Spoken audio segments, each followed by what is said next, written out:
ګران وطن مې د ځان بساینې په طرف روان ده. دا چې څنګه راځئ دغه ویډیو را سره تر پای وګورئ. په سلامونو مو هرکلی کوم دوستانو، خدای دې وکړي چې جوړ او روغ اوسئ. په ننګرهار کې د سیخ جوړولو یوه فابریکه د ورځې 90 ټنه سیخ تولیدوي.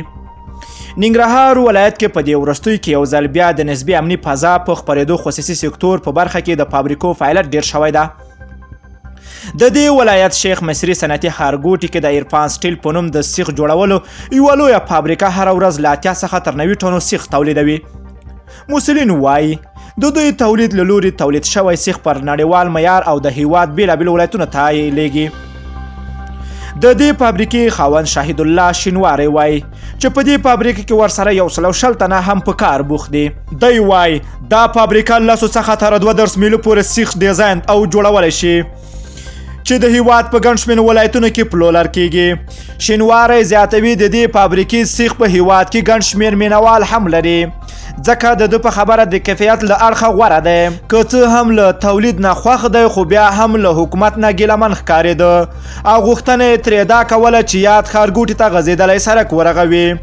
نوموړی وایي دوی ته د خراب غځېدلي سړک او د برېښنا نشتون لوی ستونزې جوړې کړې دي. په دې فابریکه کې سیخ څرنګه جوړیږي؟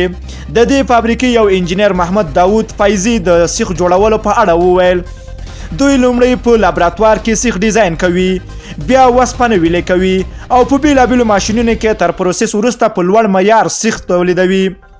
په دې فابریکه کې شته کارګر هم خوښ دي چې ورته د کار زمینه برابره شوې ده. د دې کارخانې دوه کارګر عبدالحق او حزب الله وایي خوښ دی چې د خپل هیواد په فابریکو کې په ښه معاش کار کوي.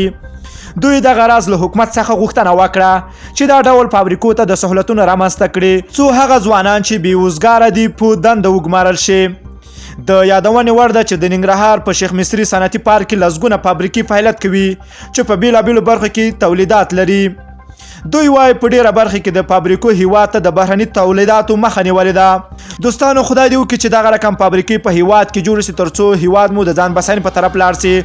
دوستانو که ویډیو مو خوښه شوی نو لایک او شیر کړئ. که غواړئ له تازه او دقیقو معلوماتو خبر شئ نو د لمر پریس یوټیوب چینل حتما در سره سبسکرایب کړئ.